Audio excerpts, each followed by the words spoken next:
Good morning, everyone. I hope you all found a place to park. It's a very busy Severn Park this morning. Anyway, welcome to the Audit, Governance and Oversight Committee today. We've got some apologies for absence. Councillors Connolly, Mohammed, Riddle and Stansfield, and David Powell, the independent member. And in fairness, Chair, we did have to rearrange this audit committee meeting, so that's why there are more apologies than usual. And David Powell, the independent member, has written in some questions for scrutiny, which each report presenter will attempt to answer. And we are possibly expecting Councillor Sani, so he might arrive after we've finished. Fabulous, yeah. With the Christmas period coming up, there's lots of meetings and commitments, so we appreciate that. Okay, moving on to agenda item 2, the emergency evacuation procedures, and I'll pass over to the ACFO. Thank you, Chair. Good morning, councillors and colleagues. There's no scheduled fire alarm test today. If the fire alarm does sound during the course of the meeting, then we exit into the hallway, go to either end of the corridor or the middle of the corridor, down to the front of the building to the rendezvous point. Thank you. Thank you. There's been no declarations of interest before the meeting. Are there any that need to be declared here? No? Brilliant, thank you. And no public access statements were received before the meeting. So we'll move on to Chair's business. As I said, welcome all to the meeting. This committee meeting is taking place at Severn Park, and we are recording the meeting for the public to view on the Fire Authority YouTube channel. I'd like first off to ask members to introduce themselves.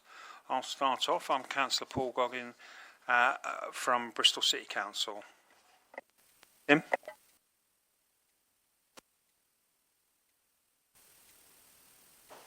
Tim Kemp, Bristol City Council. Martin Williams, North Somerset Council. Councillor David Wilcox, and I find City and County of Bristol. Thank you, members. I'd now like to ask officers to introduce themselves, and I'll start on my left. Good morning, Amanda Brown, the Clerk to Avon Fire Authority. Good morning, everyone. Amber Foreman, Temporary Director of Corporate Services. Good morning, I'm Verity Lee, Statutory Finance Officer. Good morning, Emma Bowen, Democratic Services.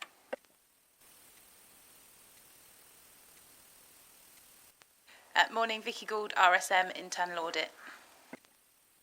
Morning, everyone. Sam Hawkins, Internal Audit. Good morning, Craig Sullivan, Bishop Fleming, External Audit. Morning all, Jack Mullins, Deloitte, External Audit. Councillor Sani, would you like just to introduce yourself? Good morning, Councillor Onkar from Bath and North East Somerset. Good morning, Alistair Mills, Financial Accountant. Good morning, Caroline Taylor, Head of Corporate Assurance, Continuous Improvement and Planning. And good morning, I'm Simon Flood, I'm the Corporate Performance Manager. Morning, Tom Luxon, Head of IT. Good morning, Helen Dunbarton, Corporate Assurance and Planning Manager. I'm Lorna Winnie-Yates, Corporate Risk Advisor. Good morning, Mandy Peskett, Collaboration and Partnerships Manager. Good morning, Claire Pratt, Business Continuity and Resilience Manager. Good morning, Paula Lyons, Temporary Assistant Chief Fire Officer. Good morning, Luke Gazzard, Assistant Chief Fire Officer for Service Delivery. Thank you, everyone. I'd like to, at this point, congratulate Lorna, who is presenting today. I'm thrilled to announce that she, along with Scott Ward, recently attended the CIR 15th Annual Risk Management Awards, and Avon Fire and Rescue came away with the Public Sector Risk Management Award. In addition, Lorna was also nominated for the Newcomer of the Year Award. So well done to you and all the team that have put in the work to do that. And can I just come in, Chair, if that's okay? I would just also like to recognise that this award actually reflects the work that a lot of staff members have done in the service, all the risk owners as well, and gotten on board, and members. We've had the support of members in this transition on the changes in our approach to risk management in terms of coming to the training, providing the support and positive comments and feedback at the last AGOT meeting. So we'd just like to say that the risk management award, when we wrote it up, did reflect the role that members also played in helping us on this journey in transitioning and getting this reward. So thank you for your support. Thank you, Caroline. You have to excuse me. I've just had a coffee cup malfunction. The Corporate Assurance team also attended the Excellence in Fire and Emergency Awards 2024, having been shortlisted for the Project of the Year and the Healthier Firefighters Award. Unfortunately, the service did not come away with an award, but I'd like to offer my congratulations to everyone involved. And if I can just advise members before we get to the main bit of the agenda that we have our head of IT here, Tom Luxon, who's going to wave at you. So he is available, members, to you, so make the most of it, please, because there is a new way of claiming expenses, a new log-on set up, which needs an authenticator app, so some people will be more comfortable with that than others. And also we've set up a new member SharePoint site, and I'm just conscious that doing these things on your own is quite difficult, whereas if you've got someone from IT to help you, that might make your life a bit easier. Thank you. Thanks, Tom. Thanks, Amanda, and thanks, Tom. Now, we are sad to hear of the passing of Jeff Lovell, ex-councillor and former Lord Mayor, Fire Authority member and ex-sub-officer of Avon Fire and Rescue Service. Jeff was a personal friend of mine. He was my councillor when I lived in Knoll West, and he was one of the people that inspired me to go into being a councillor and to end up being Lord Mayor as well. His funeral will be on Tuesday, and if anybody wants details, please get in touch. So I'd like to remind everyone to put your phones onto silent if you've not already done so. And can attendees please use their microphones when speaking and then turn them off when you're done. Any voting today required will take place by asking members for a show of hands. I'll ask for any votes against, any abstentions, and then any votes for. So, moving on now to the substantive business. Agenda item 6 is the minutes of the ordinary meeting of AGOC held on the 20th of September 2024. Do any members or any officers have any queries or corrections for those? No? Okay, I'd like to move that they are an accurate representation, and I will sign them if approved. Do I have a seconder? Thank you very much.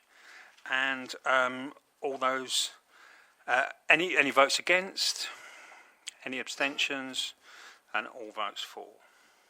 Thank you. Moving on to agenda item 7. We have the performance report, 1st April to 30th of September 2024. And I believe, Simon, you'll be presenting on this. Thank you very much, Chair. Good morning again, councillors and colleagues. So yes, what you have in front of you is our performance report looking for the period April to September of this current financial year.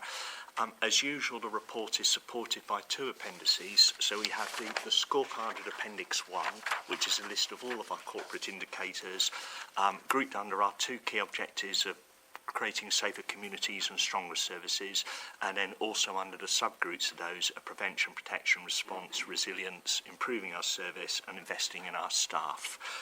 The second appendix is our target tracker, which is a more graphic subset of those indicators that we produce and send to each station for display, and also get circulated to members in their role as station champions. But the 2 pieces of information are pretty much the same. So, as usual, what we do is each indicator we use a very simple red, amber, green mechanism to decide whether it's on target or not.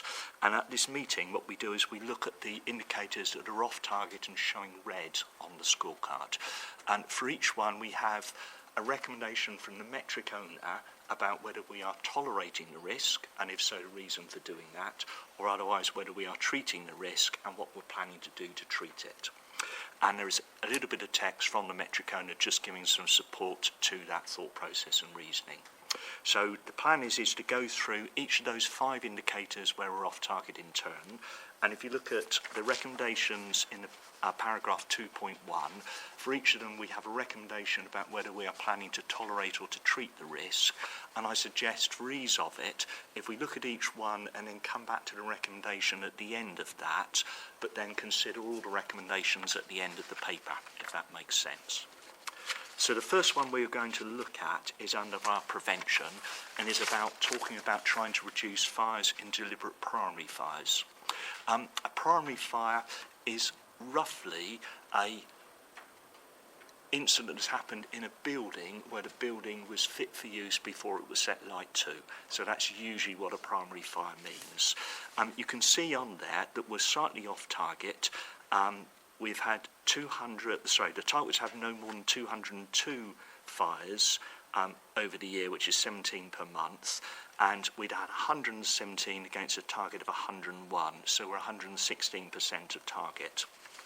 But we put a little extract from our trackers on there showing data with regard to these fires month by month going back to April 15, and you can see that the longer term trend is pretty much there's no significant change.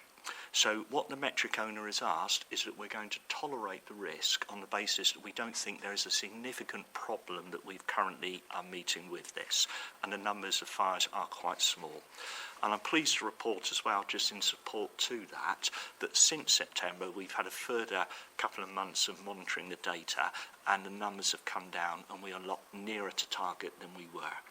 So to say that's the first one about deliberate primary fires, and what the metric owner is asking is that we're tolerating the risk for the reasons given. So the second one we're going to look at is also on our prevention. It is about completing home fire safety visits and the volume of those that we complete. For those who aren't aware, a home fire safety visit or check is the main intervention that we have to try and combat the main threat to life with regard to fires, which is accidental fires in the home. So when we do those, members of staff, both our fitters and our operational crews, go out to people's homes on a risk-based basis, speak to them about fire safety, speak to them about fire escapes and escape plans, and also fit smoke alarms if appropriate. So we have a target of those, which is complete 7,000 home fire safety visits over the year, which is 583 per month. And at the end of September 24, we've completed 3,500, which is 80% of the target. What the metric owner is proposing is that we... Simon, was that, you've completed 2,806, is that right? That's correct. Apologies, yes, my mistake, excuse me. Thank you. Thank you, Chair. Apologies. What the metric owner is proposing is that we treat the level of the risk, and the mitigation things that we're going to do to try and treat it are outlined in the report at paragraph 5.3. So I don't plan to read out what we're planning to do because that's specified there, but basically we're looking to make sure that we're increasing the volume of referrals that we're getting to try and get ourselves back onto target. And again, I can reassure members that since the end of September we have seen a steady increase in the volume that we're doing, so we're now nearer to target than we were before. Okay. So the third area that we're looking at, which is off target, is under our protection, and this is about completion of operational home fire safety checks. These are new to us this year, and it is something that was set out where our operational crews are going out to premises within the Avon area and doing a relatively low-level operational fire safety check to look at the safety of the building and our potential response to it if there were an incident at that building. If you remember from the last meeting, we did have a process where we set an annual target for these for each of our stations and watches, but then we are allowing them to manage that themselves. We've kind of changed our tack a little bit, and now we have set a monthly target for them and we're measuring against that. And we kind of feel that that will help us to ensure that we're meeting our target and the diligence of measuring against that target. At the end of September, 231 have been completed against a target of 684, which is only a 33.8% target of completed against a target. But again, I can reassure members that since then, with the new process of measuring the targets and the systems we have in place, we are quickly catching up. So we're up to currently 52.2% of the target completed, and we're reasonably confident that by the end of the financial year, we will be back on target. And this was one of the questions that the independent member asked us about in advance of the meeting, about what we are doing for ensuring that we're meeting the target, and basically the mitigation and what we're planning to do is included there in paragraph 5.4. Okay. The next one we're going to look at is also under protection and is about completing your licensing checks, and that's at paragraph 5.5. Again, the metric owner, which is the area manager of prevention and protection, has recommended that we're going to treat the level of risk and has given some reasoning about that in the text that is there. Basically, with this one, we had some administrative problems with the way we were administering it that meant we missed a few of the deadlines for completing the licensing applications and our response to them. But I'm pleased to report that we've now sorted those out, and in November, for the month of November, 100% of the applications that we've received were processed within the target. So we did have a few issues with that, but we're confident that those have been ironed out and we're getting ourselves back on target. And looking at the numbers, we're reasonably confident that if the same volume continues to be received, we will be back on target by the end of the financial year. So, yeah, some problems we had, but we've now sorted those out and we think we are back in track. And the last one to look at is under improving our service, and is about making sure that the policies that underpin all of the actions that we take as a service, both internally and externally, are within date. So each policy that we have a due date to make sure that it is reviewed, to make sure that the policy is up to date and relevant, etc. Unfortunately, at the moment, we're off target with those. And at the end of September, against a target that's been set to make sure that 100% of our policies are in date, we were down to 86.53 of being in date. And we did have a large number of policies over the next few months that are coming up for review. So, unfortunately, to report that we're slipping further against that target, but it is something that we're doing as a management team to try and make sure that we can support the owners of the policies to make sure we can get ourselves back into a more healthy place to make sure that they're on target. So it is an area that at the moment we do have underperformance, and the performance is getting worse rather than getting better, but we're completely aware of that, and we're going to put in place things to support the metric owners. We're trying to make sure that we get ourselves back to a more healthy position. And that was one of the other questions that the independent member asked us about that, about what we were doing and where it was progressing. So that was really all I wanted to say with regard to the performance. As I say, I think the plan was, if we could pass back to take the recommendations or questions first, excuse me, were there any questions on that? Thank you, Simon. Members, on the measures, do you have any questions for Simon? David? Thank you, Chair, and thank you for your report, Simon. You mentioned in paragraph 5.6 that the policy reviews were due to be completed by the end of November. We're now in the middle of December. Do we have a steer about how far we've got down that list, please? Yeah, so it's for each policy it has a review date, and those are staggered through the year. But unfortunately there were quite a few of them that were due in November, and we have slipped with doing those. So it was something we talked about at the last service leadership team. We're trying to support managers who are in charge of the policies, but it is something that we still haven't improved upon. So it's something we're completely aware of, and we're going to be taking actions to either do it differently or support the policy owners to make sure we get this back on track, because it's something we're completely aware of that we need to improve on. Will we get a report on that at the next audit meeting? Because I think that would be worthwhile chasing, because policies are very important, because we don't know what we're doing otherwise. Can I come in? We can arrange to provide a more detailed update on the policies. As Simon says, the percentage has decreased that is in date. From a governance perspective, as Simon says, we're fully aware of it. There's been reports gone to senior leadership team where we've looked at options of how this can be addressed. A lot of it is down to resource and capacity, because a lot of the policies generate from some of the same areas. So it's trying to find ways to identify and address that. But we're well aware of it, and there's discussions going on, and we're trying to find ways to move forward with it.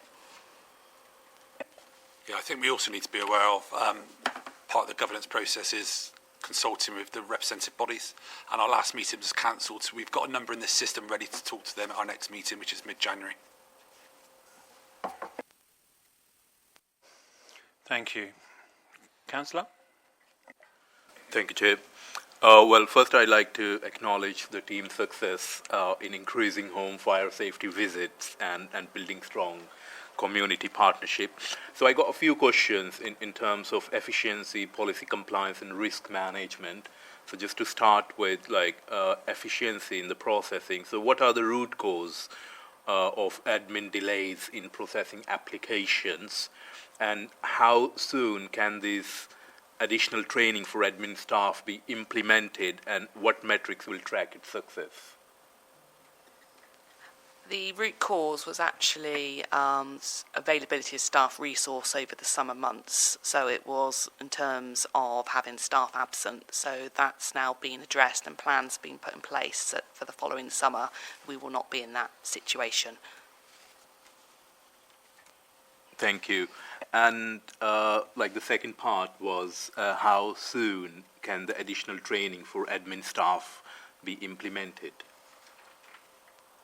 It was less of a training issue than an actual availability of staff resource issue that caused this lack of performance this time round. So the resource issue has been addressed, and its planning has gone in place to now make sure we've got the administrative staff that is needed during that busy time of the year to be able to address it next time round. Thank you. And in terms of policy compliance, is there a priority plan for addressing policies that are critical to operational risk? The SLT, as I've said, have received an update on the policies, and specifically the ones that were out of date last month, and they were able to look and see if any of those needed prioritising. So we're comfortable from a governance point of view of the level of risk we're managing in terms of those policies at the moment. Thank you. And the last one, in terms of risk management, are resources allocated appropriately to address these risks, or do we need to revise priorities? So specifically, are we talking about policies still here in terms of risk management, or are we talking... So yes, the policies, yeah. The resources, we are still trying to get a good understanding of what's required and whether there is sufficient resource in the teams to be able to take this forward. So in all honesty, that is still being looked at. We are closely monitoring it, we're reporting it, we put extra support in from the policy advisor to help support those individuals in getting those policies reviewed and updated, and I will be getting an update again this month, and if I've got concerns I'll be taking those back to SLT to address of any that I think are particularly high risk. It might be some that we consider aren't high risk and we think it's suitable to extend the review date, so we do need to do a more thorough risk assessment on them, but the list of the policies did go to SLT last month and nothing was flagged in terms of being high risk at this point in time. Thank you. Do we have any other questions? Tim? Thanks, Chair. Just a quick one on the performance chart, which is really useful to read.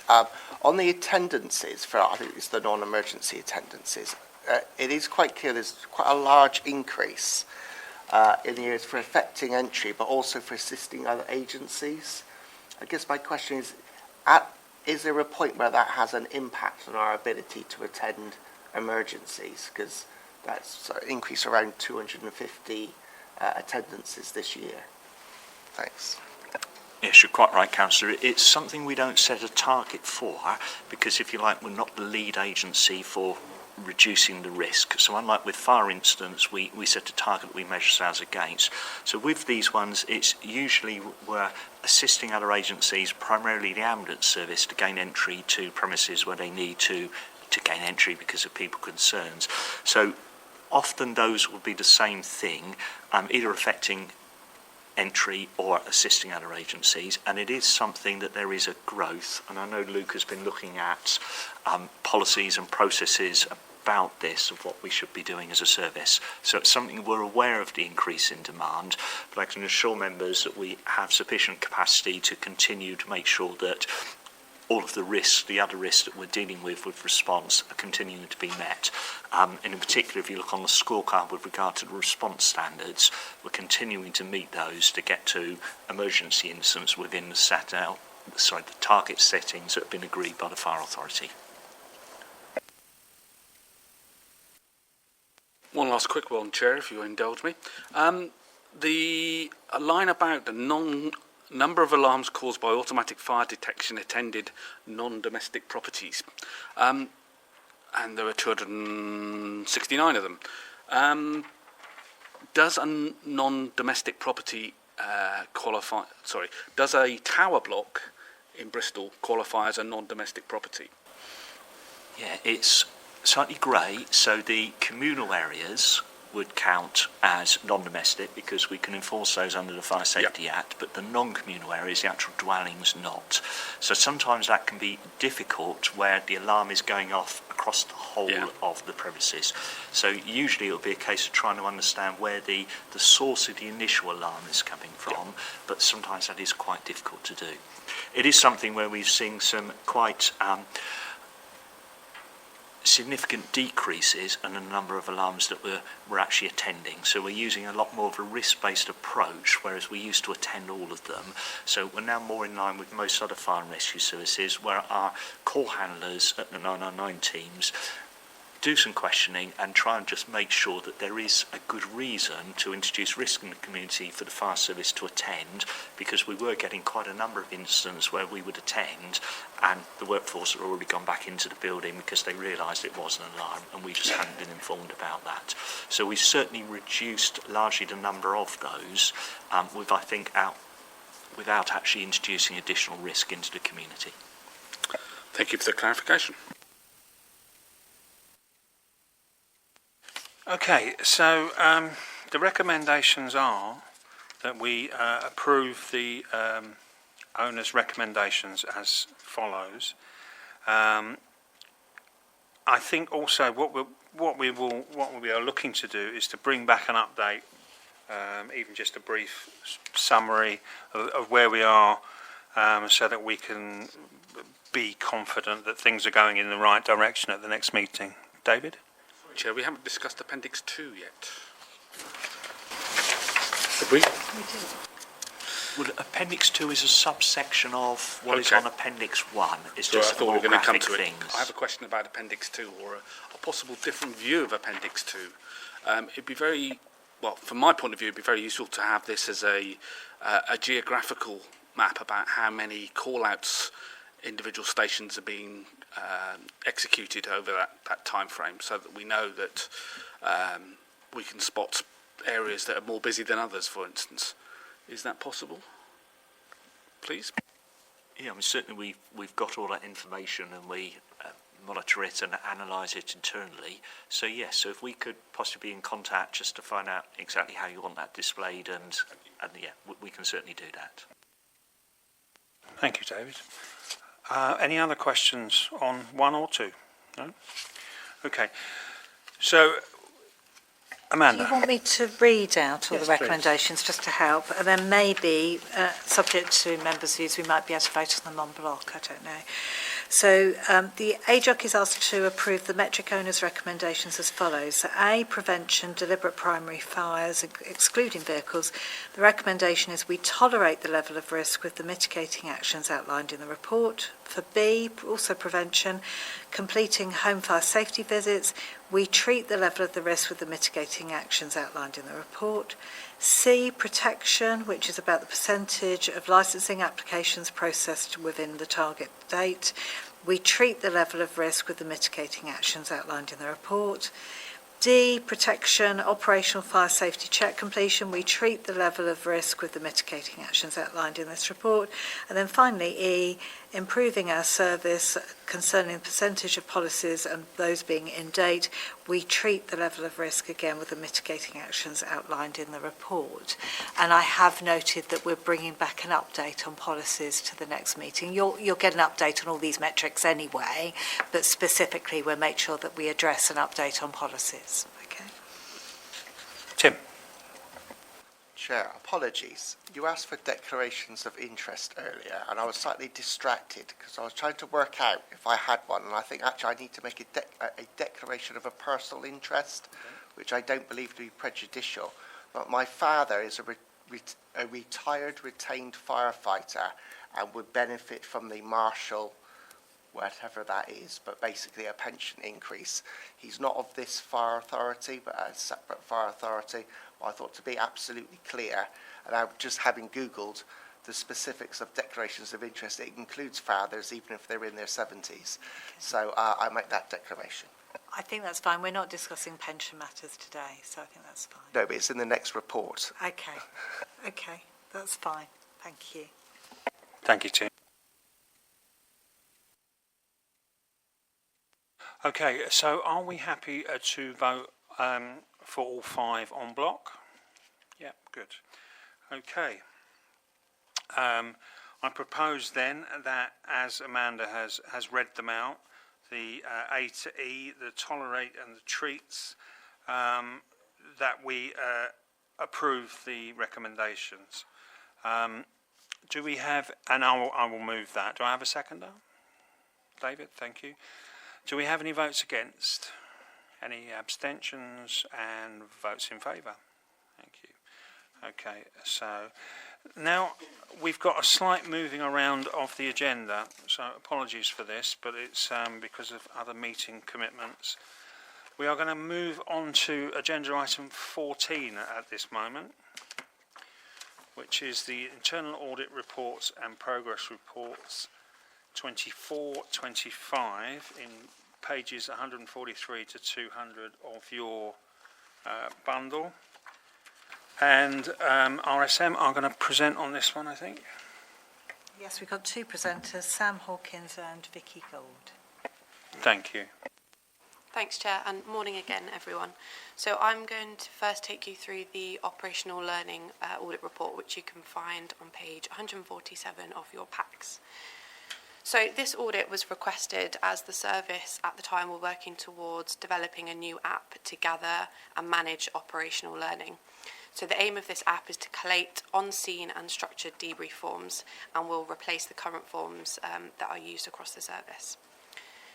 The main aim of the app is to be able to effectively track and monitor actions as a result of the operational learning, to identify trends and look at corresponding evidence. Overall, this audit received a reasonable assurance opinion with 1 medium action. So in terms of the medium action, this focused on ensuring that the service continue to review the contents of the debrief forms as they move through developing the new app to ensure that it aligns to sector guidance, including the NFCC Good Practice Guide. Our audit testing found that the forms used or being tested as part of the new app didn't capture some of the recommendations that were within the Good Practice Guide, and so as the service continued to develop and monitor the use of those forms, it's important to make sure that they are considering the good practice across the sector and within that guidance. Just to note that this audit did not provide assurance on the current forms used. It's looking at the new process that's going to be brought in across the service. So that's all I wanted to say on that one. I'll pause and take any questions that the members have got. Thank you. Questions on this? No? Okay. We're moving on then. That was nice and straightforward. So on to the second part of our double act. So I'll take you through the business continuity audit report. So we haven't looked at business continuity. It's something that we would include in our rolling audit strategy, so to look at every 3 to 4 years. And I think we last looked at it just after the pandemic, so it had a slightly different angle to it. So this time we were looking at a core scope of looking at the different business continuity plans you've got across the organisation, that you're looking at business impact assessments, that you're testing those business continuity plans and learning from business continuity incidents, whether you're training staff, that you've got all the right policies and procedures, and that you're monitoring it through the governance structure, which we have seen in Claire attending these meetings. So we have given a partial assurance opinion on this one. I think we can probably say it was a light orange partial. It just comes down to the number of actions that we raised. However, 2 of them were quite similar and were more around kind of governance and actions, and making sure that any actions that are coming out of meetings or that are coming out of validation and testing are consistent and effective and are being implemented, and action plans being updated. And then we had some out-of-date business continuity plans as well, which needed reviewing and updating. And then the other medium action was around probably timing with Tom coming into post and the review being done then around IT services. So I would take any questions on this one. I'm not sure if Claire has any comments or feedback. David. Thank you, Chair. This nicely tees in with the previous conversation we were having. Was the business continuity planning policy document part of the ones that were late, please?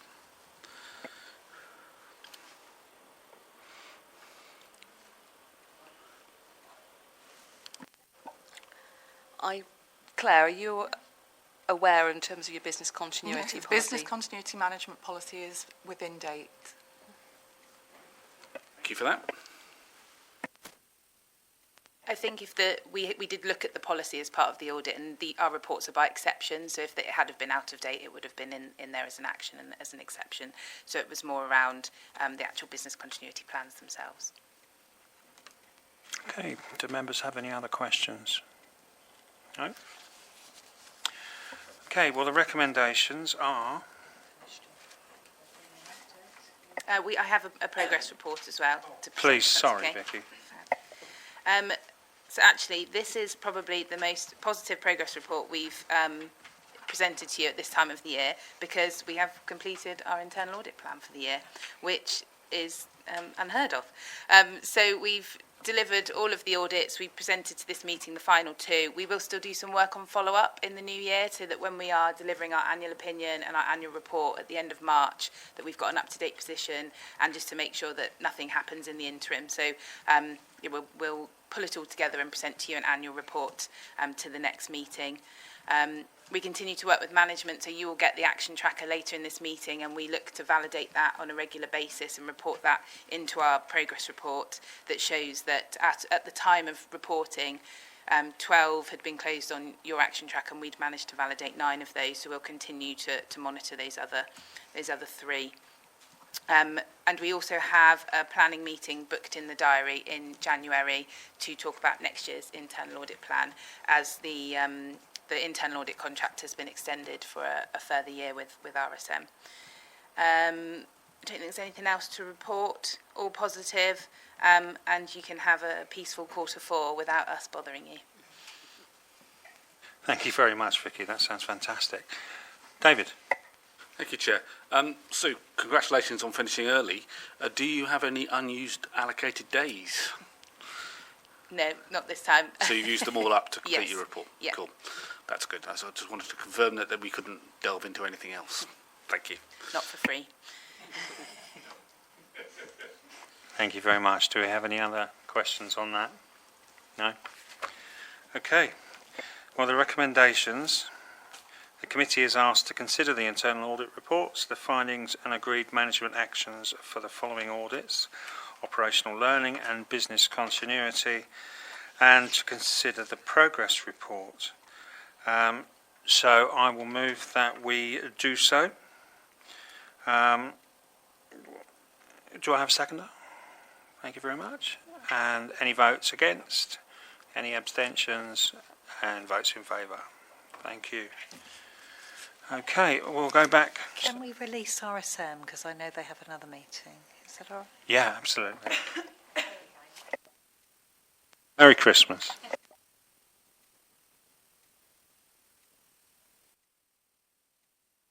Okay, so now we're going to go back to the original order of the meeting. So we're going to go back to agenda item 8, which is the 2022-23 Statement of Accounts and External Audit Update. And I think Verity is just going to say something on this, and then Deloitte will present. Thank you. Yeah, so this is the first of two external audit updates for you today. So this is for the year ended March 2023. There are 4 recommendations of this report, so perhaps we'll go back to the recommendations at the end. There's just 2 parts of the cover paper that I wanted to highlight, and then I'll hand over to Jack from Deloitte to kind of talk through their final findings. So firstly, in the background section of the paper on page 26, the first few paragraphs just talk really about the timeline of publishing the accounts and the previous audit plan being presented here at the committee, and then some interim findings having been presented earlier in the year. But paragraph 3.5 just outlines the backstop date that's been set for audited accounts for the year ended March 2023 and prior, and that backstop date is tomorrow. So these accounts are coming to you today to be approved for signing in advance of that backstop date to ensure that we meet that deadline. And then the other thing that I wanted to just touch on briefly is in section 5 of the paper, and particularly paragraph 5.3 on page 27, which talks around one adjustment that we've made to the accounts since they were presented to this committee earlier in the year. So what I haven't done for you today is re-presented the whole statement of accounts because they are around 100 pages long. So what I've just done is highlighted for you the additional disclosure that we've included within those accounts. The wording of that disclosure is included there in paragraph 5.3, and effectively it's a disclosure rather than an adjustment to the main statements of the accounts. It is a contingent liability disclosure, and it's for the value of around 2 million, and it's in relation to the second Matthews exercise, so in terms of pension. The firefighter pension scheme. A contingent liability, there's a definition of it in paragraph 5.4, but it's a possible obligation depending on whether certain uncertain future events occur. So this is an estimate of a potential liability for the pension scheme. It's not disclosed as a liability within the scheme valuation and the IAS 19 numbers from GAD because there are uncertain events around it, and it will be to do with the number of members that take up the option as part of the Matthews second exercise, and also the amount of service that they purchase. So they're making an estimate based on at a point in time. They will continue to reassess that estimate, and we'll have another estimate for that at the end of the next financial year. Paragraph 5.4 also highlights that the firefighter pension scheme is an unfunded pension scheme, so we receive a pension top-up grant every year to kind of build the gap between the pensions that we collect and the pensions that we pay. So any additional pension payments that we need to make as a result of the Matthews second exercise will be recovered through that pension top-up grant. And then I think I'll hand over to Jack then to talk through the appendices of this report and their final findings on this audit. Yeah, so like Verity said, there's no sort of major updates from us since the last committee meeting in which the full accounts were presented, other than the contingent liability Verity has just discussed. Unadjusted misstatements for us remain highly immaterial, so less than 50% of our materiality. And then the only new control finding is a minor one around the completion of the pension work, but it's worth noting that figures-wise, we were happy with the testing, so it was just a minor point around documentation of a review. So yeah, short and sweet from us, no sort of major updates from the last committee meeting. Thank you. And then before we open up for questions, I've got a couple of questions that the independent member sent in, actually around those 2 points that Jack just mentioned. So the first one was, what are the reasons for the projected overstatement of accruals and expenditure, and has this led to a review of systems? So those are the 2 unadjusted misstatements that Jack mentions. I've prepared an answer here today. So the overstated accruals were estimates made of costs relating to the year ended March 2023, where an invoice had not yet been received. And when those invoices were received, the audit picked up that there were differences between the amount that we'd accrued and the actual value of the invoice. Individually, those differences were £10,000 and £22,000. both of those differences are immaterial, and then what Deloitte did as part of their external audit procedures is extrapolated that over the whole accruals population to reach the unadjusted misstatement that they include in their report. So individually, these misstatements are really quite small and something that we wouldn't think about adjusting necessarily, but we have considered, or we have changed our approach to accruals and prepayments in the last year. So in the past, we used to just account on an accruals basis for year-end purposes, so we would just account for accruals and prepayments at year-end. So, but actually we are doing that on a monthly basis now, and I think the effect that will have is that we will become more familiar with the types of costs that we're accruing, the timing of those invoices coming in, and I think it will lead to us having a more accurate and effective process at year-end as well, so it should help to eliminate those kind of misstatements in future. And actually, I don't think there have been accruals, when we come on to the next audit report, I don't think there's any unadjusted misstatements in relation to accruals or prepayments. And then the second question we've got is it management's intention to introduce a formal procedure for reviewing and evidencing the review and approval of input data? So this is in relation to the pension, the input data that we provide to both GAD and Mercer for the local government and firefighter pension scheme. So yes, that is our intention, and that will be evident as part of the March 25 year end. There was a third question from the member as well in relation to statement of accounts, which was, has there been a reflection by management on the adequacy of internal audits programme given the external auditor's findings? So just to advise, we got another year with RSM, and then so it'll be next summer I'll be starting to think about the contract and tendering, and that will be a consideration in terms of the adequacy of our number of audit days, which are 50 a year at the moment. Obviously, in an ideal world, you'd have as much internal audit as possible and have as much of that extra line of defence there, but that comes at an expense, and we have to take budget into account. We are a small organisation, and we're not in the position of a lot of larger public sector bodies which can have a much larger audit programme.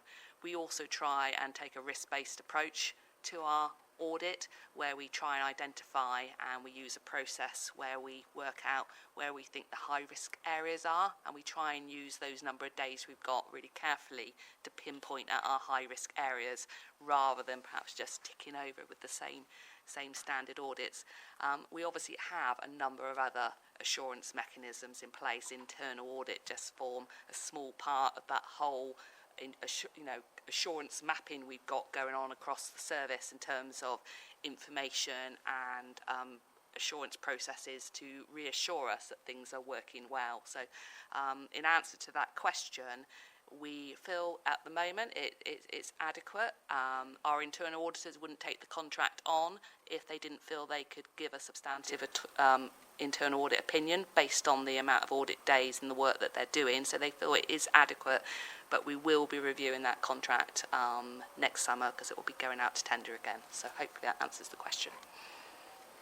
Thank you very much. And I must say it's nice to be surrounded by all this specialism and expert knowledge. I think this is the best attended AJOC meeting we've had in terms of people other than members, who obviously we know nothing. Do we have any questions? No? Okay. We're happy with that. Okay, so going back to the recommendations. Do you like me to read them? Yes, please. So the recommendations are for the AJOC committee is asked to A, approve the final statement of accounts for the year ended 31st of March 23 for signing by the Chair of the Fire Authority and the Statutory Finance Officer, and for publishing on the Avon Fire and Rescue Service and Fire Authority websites. So that's the accounts you've seen previously with that one amendment in the paper. B, review the final audit findings letter addressed to the committee from Deloitte for the year ended 31st of March 23, which is at Appendix 1. C, approve the letter of representation for the year ended 31st of March 23, Appendix 2, for signing by the Chair of the Fire Authority in conjunction with the signing of the final 22-23 Statement of Accounts. And D, note that following the approval of recommendation A above, the 2022-2023 annual governance statement will also be signed in line with the recommendations approved at the meeting of this committee held on 19th of June 24. So that's a document you've seen and approved already. So those are the 4 recommendations. Thank you. So, taking the recommendations en bloc, if that's okay, I propose that we follow all of the recommendations. Do I have a seconder? Thank you again. Any votes against? Any abstentions? And all those in favour? Thank you very much. So we'll move on now to agenda item 9, which is the 2023-24 Statement of Accounts and External Audit Update. And again, I think Verity is just going to introduce. Thank you. So second paper. So this is a progress update really for the audit for the year ended March 2024. The key things I wanted to highlight in this paper really is in the risk section and just around the backstop date that's mentioned there. So we have a backstop date for signing off the accounts for the year ended March 2024, and that backstop date is the 28th of February 2025. Craig will talk you through their kind of findings and where they are in terms of the audit, but there's just to be aware of that risk that we need to ensure that we sign these accounts by that date. Because there's a little bit of outstanding audit work, we are going to have to bring the accounts back to this committee for approval prior to that date, which means that we are likely to have an extraordinary meeting of this committee just to bring those accounts back. And then I'll hand over to Craig to talk through his reports. Thank you, Verity. Just to reiterate my role here, so you're in the unusual, I won't go as far as saying enviable position of having 2 sets of auditors here today. So Deloitte are obviously signing off the year ended March 2023, and our role and our procedures are in relation to the year ending March 2024. So in your pack, you've got 2 reports from us. The first is in relation, we call the audit completion report, and that's in the first area of our responsibility where we're looking at the audit of the financial statements, so the numbers that you produce. And then the second report is the auditor's annual report, and that summarises our work in relation to our responsibility to look at the value for money arrangements within the organisation. You will also see that both reports have a stamp across virtually every page saying draft as well. And as Verity said, the audit is still in progress. The audit's not completed yet, but we wanted to come to this meeting just to give you an update on our findings. So then when we do come back in the new year, then we should just be able to give you an update in terms of what's been concluded since today. So the audit completion report, first of all, so as Verity said, this sets out kind of our responsibility in terms of the audit of the financial statements, and it also reports back in terms of our work that we've completed in relation to the significant risks that we include in our audit plan and we presented to you back in March. We've concluded on a number of those areas, apart from 2 of the significant risk areas. The first one being pensions. So our work is still in progress around auditing the pensions, and we expect that to conclude over the next few weeks. But the key area that's still outstanding is in relation to the valuation of land and buildings. And in particular, one area of that which is called the GIAs, the gross internal areas. So what happens when you provide your information to your external valuer is you provide them with a list of properties and floor plans and also what the gross internal areas of those are. So then the valuer can update and provide an update and calculate what the valuation of the buildings are. Through our work, we've tried to substantiate what the GIAs are that you've provided to the valuer, and we've not been able to reconcile that back to any tangible evidence of either floor plans or any other information that you may have. So we've discussed this with management and the estates team, and they're working through a process now to make sure that the floor plans and the measurements are updated. There will then be a reconciliation back to what's already been provided to the valuer, and then a conclusion as to whether there's a potential difference in the valuation that's currently being provided and what's included in the accounts and what should be included in the accounts. Initial views are that there probably will be some additional work that the external valuer will need to do. Whether that then results in a material difference or not, we're unsure, but you will need to re-engage with that valuer, and management have already started that process as we talk. Also included in this report is in section 3, which is page 52 of your pack. We give a kind of a RAG rating overview of how the audit's gone, and this is obviously our first year being your external auditors. And I would flag, that's a good set of results from a first year audit. There's only a couple of ambers in there, And there's obviously been some extenuating circumstances this year in terms of delays, obviously, with the prior year audit. There's been delays in terms of, obviously, the whole sector and some challenges and issues there. So for us to be in a position where we're now in December and nearly there, so our work is substantially complete. It's just a couple of those areas I highlighted that we just need to get over the line in the new year. We are expecting to be able to sign off the accounts before the backstop date of February 25, in conclusion with management. So again, thank you to management, thank you to the finance team for their support and also their responsiveness in providing us with the information that we request, because it makes our job a lot easier and also then makes the timeline of getting things completed better as well. Section 6 of our report outlines audit adjustments, so I will go back over this in the new year when we finished our audit. But you can see from there there's nothing of any significance in there in terms of accounting errors or issues that we've identified. All the adjustments are in relation to reclassifications. So the one that's been adjusted is a reclassification in the fixed asset note, and the unadjusted items there are in the debtors and creditors notes. It doesn't have any impact on the CIES or the general fund. It's just reclassification within the balance sheet. That's all I was going to do. Well, Section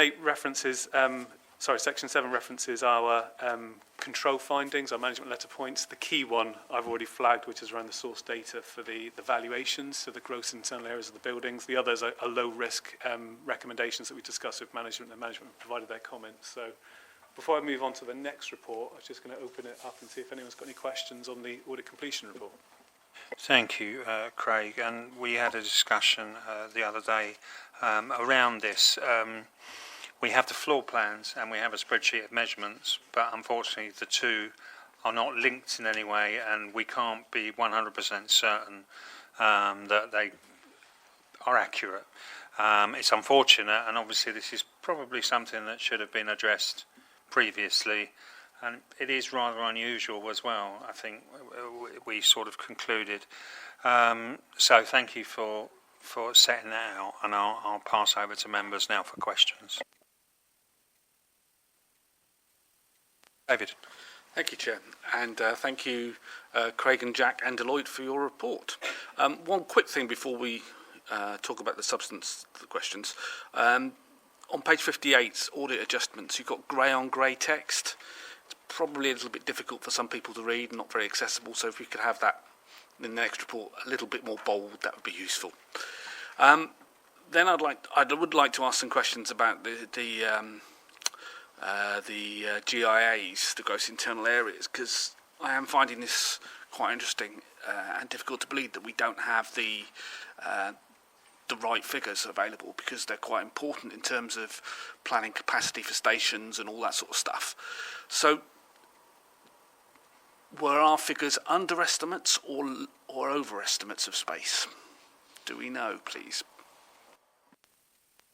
I think it's more, and Craig, correct me if I'm wrong, we don't know necessarily. Some of them we have been able to back them up with the drawing and then the measurements, but some of them we just weren't able to provide that supporting document to back up the number. So it might be that some of them there's very little difference, and then it might be some that are over and some that are under. And at the moment, Patrick, our head of estates, is working with an architect to get the final drawings done that we need doing. So that at the moment there are just 2 outstanding that need to be completed, and then he will be able to get the gross internal areas off of those, and then we'll be able to provide a full list to Bishop Fleming for them to then assess whether the differences look like we need to then engage with, as Craig mentioned, engage with the valuer again to revalue any of those that have got a significant difference.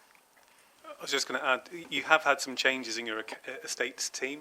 So we've come in first-year auditors.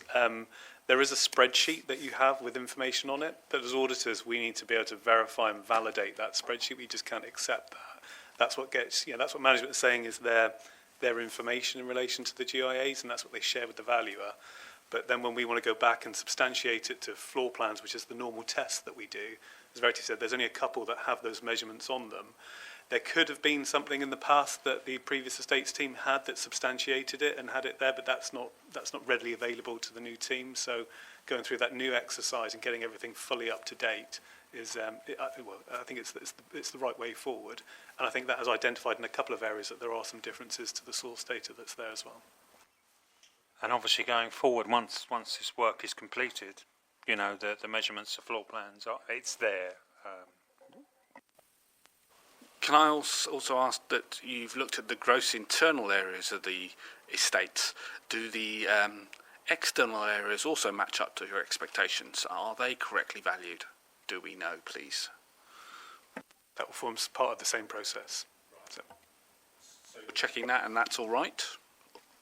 That's the process that's being updated through the estates team in collaboration with the valuers, and then we look at the evidence to support that. So there's more to come? So the floor plan covers off the internal area, but also the external surrounding bits as well. But then the measurements, well, the way they do their calculation is based on GIAs, but it incorporates the whole building. Right. And then we also do physical inspections as well as part of our audit test to make sure they exist and they're in usable condition. Indeed. Thank you very much. Do we have any other questions? Please, Councillor. Thank you, Chair. Well, thank you for the report. So, just a quick question in terms of pension liabilities. Are there scenarios in which these liabilities could significantly increase, and how would we address them? I think we have a pension report each year that comes from the actuaries, so they provide us with information on what they believe the pension liabilities are in relation to each scheme based on a set of assumptions.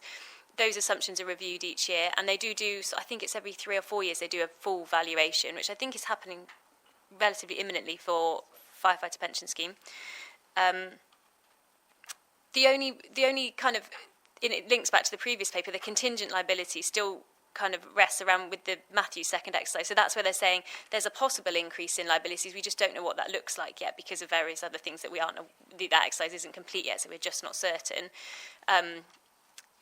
So they've placed a value on that as a possibility, but we just have to go with the information that GAD or Mercer provide for the LGPS pension scheme to kind of provide us with the position they believe the pension schemes are in as at the year end each year. Thank you. And the second one, not sure if it is how it's related, but we know that upcoming employer contribution. So how that gonna impact the overall situation? I mean, for us as a public sector organisation, that will be funded for us. So we will have to pay higher. Oh, it's national insurance.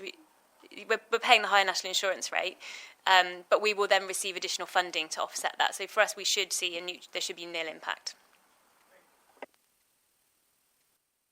Do we have any other questions on this? I have. Sorry, I've got a question from the independent member as well, but we'll go. Thanks. It's just the meeting the backstop date in February. That date, that week, a lot of councils will be agreeing their full council budget. So can we try and make sure we're not sort of holding it within that week? Because we will already have about 1,000 pages to read for our full council budget meetings. And I just want to make sure we have the ability to actually fully read the documents. So if we could hold it a week or two before, that would be appreciated. I think our intention, hopefully, is to be able to hold it around mid-February, so not leave it right until the end of the month. So hopefully it should tie in with other commitments. Well, Councillor, what we're trying to do to minimise impact on you is trying to align it with the Fire Authority meeting mid-February so that we can just simply get you here an hour or so earlier, give you some lunch and do both in the one day rather than have you back and forth. So hopefully that plan will work. That's the date we've discussed with the auditors, and it gives them a little bit of wiggle room before the backstop date as well, so that would work quite well. It shouldn't have to be an extensive meeting. You never know. I mean, the changes may not even be material, but we will have to wait and see on that. And, councillors will do anything for a free lunch, so I'm sure we could come on for an extra hour on that day. I think it's Valentine's Day, isn't it? Yes. Great. Okay. I'm going to be in trouble. So. Verity's going to deal with the questions from the independent member. So we have got, I think, 3 in relation to this paper. So the first one, he references paragraph 4.1, which is in the cover paper, and saying, has management received an indication of an additional audit fee around the PFI arrangement? So this is where we reference that there are potential further variations to the audit fee. And I think at the moment the answer is no. That audit work isn't complete, I don't think, yet, so we haven't got an idea of what that's likely to be. No, the final updated fees will be reported in the final report we bring in the new year. And then the second question is, can the committee receive an update on meeting the backstop date referred to in paragraph 7.4? So we've talked about this a little bit already. So the main thing that's hinging on is the GIA audit work. So it all depends, as Craig mentioned, in how different, whether we can validate the numbers that we've already provided, if there are any differences when that reconciliation is completed, and then engaging with the valuers to reproduce the valuation, and then if that's got a material difference, then reflecting that in the accounts. So it's unknown how much work that will generate until we get those answers.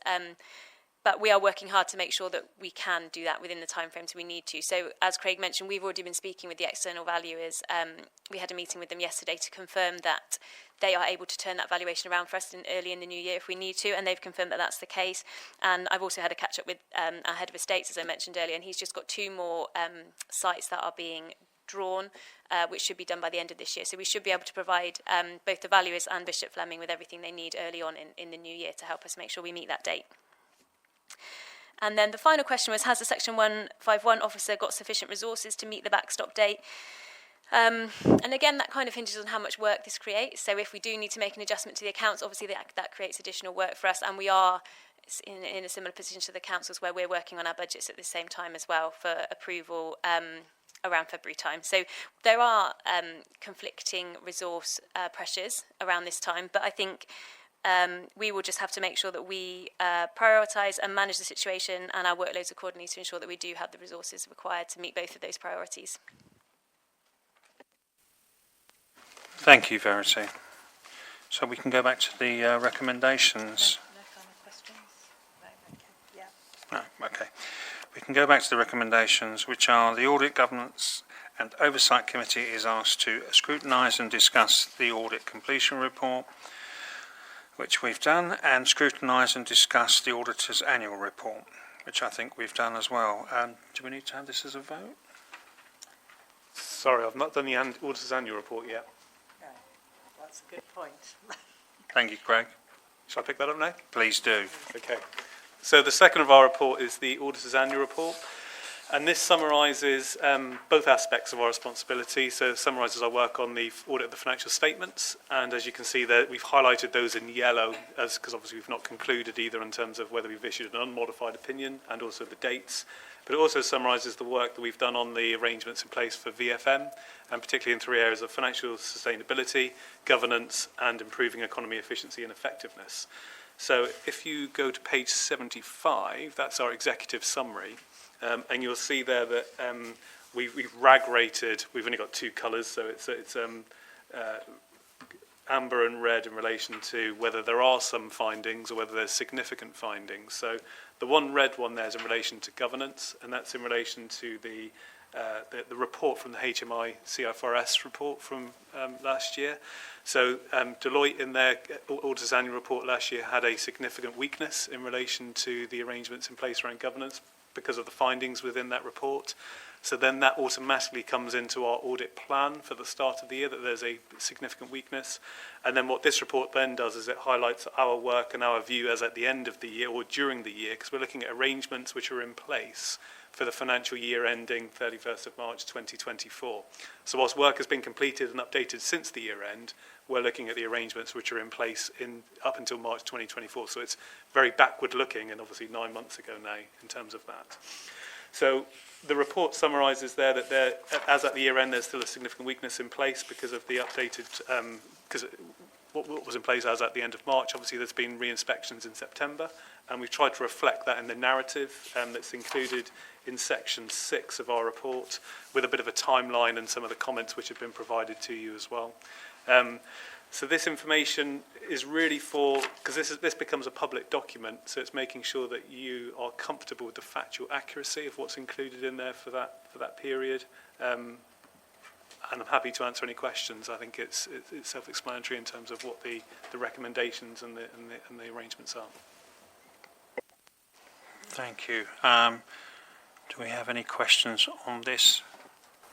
We have got one from the independent member in relation to this bit. So his question is, the external auditor indicates the authority must promptly implement the required actions to strengthen its arrangements to secure economy, efficiency and effectiveness in its use of resources, and significant weaknesses still applied during 2023-24. Can the committee receive assurances that following the HMI CFRS visit in September 2024, this is now on track to ensure the 24-25 accounts will meet this statutory requirement? And I'm going to hand over to temporary ACFO Paula to answer this one. Thank you, Verity. So the response to this question has come from Ian Potter, Head of Transformation and HMI CFRS Service Liaison Officer. So for purposes of accuracy, I am going to read verbatim what he's responded to this question. So the service is working hard to ensure that actions are addressed and closed down in a timely manner in relation to the HMI CFRS findings. As of this week, so as of yesterday, 1 accelerated cause of concern has been closed, 8 of the 20 recommendations have been closed, 88 of the 100 actions have been completed, 1 training-related action has been completed since the revisit. 11 of the remaining 12 actions are due to be completed by the 31st of March 2025. The 1 action beyond this has been anticipated for completion by the 30th of June 2025, and this is an evaluation of the Leadership Academy. There is not a definite date for a further revisit, but the possibility of one in the spring has been discussed. It is a decision for HMI CFRS and will be in part subject to availability of inspectors within the Round 3 inspection programme. Services are going to be given access to the HMI CFRS monitoring portal early next year, which will enable us to update HMI CFRS with progress against the outstanding causes of concern and associated recommendations as and when we can demonstrate action completion and the intended impact has been realised. HMI CFRS stated in the revisit outcome letter, which was published in October, that they are satisfied with the service's current progress. We continue to engage with them through checkpoint meetings with the HMI and with regular meetings with the HMI CFRS Service Liaison Lead assigned to the service. The service has further enhanced the governance for HMI CFRS actions with the introduction of an internal improvement board which sits underneath the Service Improvement Board. The Internal Improvement Board acts as a critical friend to action owners, providing support and advice and providing assurance that actions have not only been completed but also delivered with the expected outcomes. There is further scrutiny of progress through quarterly reports to the Policy and Resource Committee. An update is provided bi-monthly at the Service Leadership Team meeting for discussion and to highlight any concerns. Ultimately, the discharge of the significant weakness will be at the discretion of the auditors and may in part depend on whether a revisit from HMI CFRS occurs prior to the end of March 2025.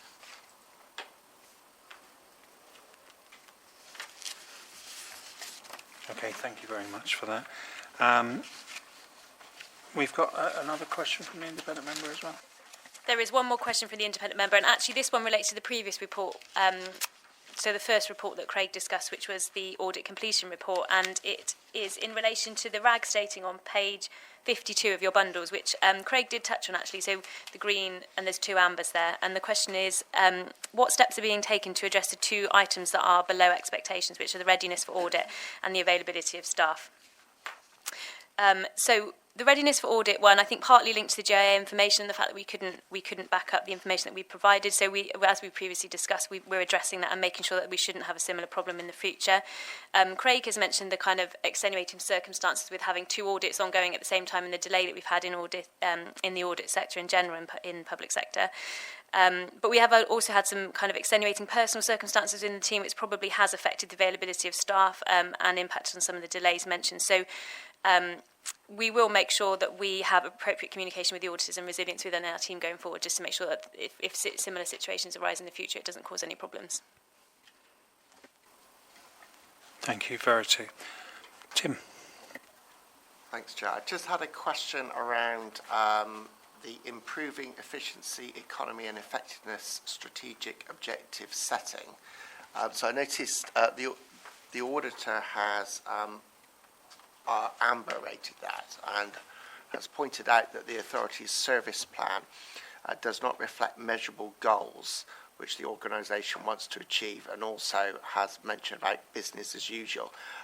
The management comment appeared to be a little defensive, I thought, compared to some of the others. I just wondered if a bit more detail could be given about meeting the point about measurable goals, because there was quite a bit about business as usual, which I accept as a fire authority. That is our core, but I didn't feel that the management comment really dealt with the measurable goals element in quite such detail. Yes. I'll come in on this one. The service plan is obviously a public-facing document for readability, and what we've got being developed under it is annual plans, and actually going to our service leadership team this month is the detail which does provide smart actions of what those objectives break down to into something more measurable. So I think it's more a case of the auditors have looked at the sort of public-facing service plan on the internet, and they've not seen the detailed plans that will sit under those, where they'll be able to be reassured there are going to be smart, measurable actions. Thank you for that, So Tim. can I just check then, will that be reflected when we get the final auditor's statement? Or will the wording stay the same in this document? I just made a note. If we can get access to the additional information, we're happy to update any wording, and potentially, if we're satisfied, this could potentially be removed. So, yeah. Thank you very much, Craig, Caroline, Tim. Any other questions? No? Okay. So, I think you asked me whether you needed to vote on this. I think you have scrutinised and discussed, but I think you're just noting today because obviously we're waiting for the final report to come to the extraordinary meeting, so I don't think you need to vote. thank you, Amanda. Okay. Agenda item 10, which is the Corporate Risk Register, and this time it's the exception report. And I think it's Lorna going to present on this one. Thank you. Thank you, Chair. Good morning again, members. So I'd like to present this paper today for your scrutiny. The review of corporate risk is included in the monthly meeting of the senior leadership team, and the Corporate Risk Register is presented to you, this committee, 4 times a year, twice a year in full and twice a year as an exception report. So today is the exception report. For reassurance, the Service Leadership Board review the highest level and newly emerging risks at their regular meeting, and they are also responsible for setting the levels of risk appetite and tolerance, which they are scheduled to review next month in January. In addition, the Treasurer undertakes a review of the Corporate Risk Register's financial risks to provide additional assurance. So in terms of the background to corporate risk management within the service, each corporate risk has a risk owner who regularly monitors and reports on the risk events that sit within their remit. At this committee meeting in September, you had the first full corporate risk register with the risk descriptions broken down into separate risk events and held to account and colour-coded in relation to the risk appetite and tolerance levels for the risk category to which they align. So that was a new approach you had in full in September, and so now this is the first exception report that reflects that new approach, which accounts for why the trend lines are showing from, most of them are showing from August, some are showing from June, but the trend lines are not very long from that point of view. Each corporate risk event is evaluated for likelihood and impact before any mitigations, so that provides an inherent score that is calculated by the risk owner. The risk owner records existing controls and considers their effectiveness in mitigating against the likelihood and impact of a risk event occurring within the present risk environment.